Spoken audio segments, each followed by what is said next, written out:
चलिए आए, नमस्कार भैया, का हाल चाल बा। हम आप सबकर छोट भाई राकेश यादव। एक छोटा सा प्रयास बा, जौन गाना नीलकमल भैया के बा और सैड सॉन्ग है, और प्रयास करतानी आप सबके कैसन लागी कमेंट बॉक्स में जरूर बताएं। चलिए आए देखी कैसे बा। कि केहू प्यार से जरता,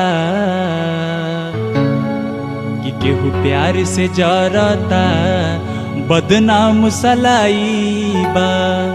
केहू प्यार से जरता, बदनाम सलाई बा। मतलब के दुनिया के इहे सच्चाई बा। मतलब के दुनिया के इहे सच्चाई बा। दिलदार के दर्द हवे, दिलदार के दर्द हवे, सब फेल दवाई बा। दिलदार के दर्द हवे, सब फेल दवाई बा।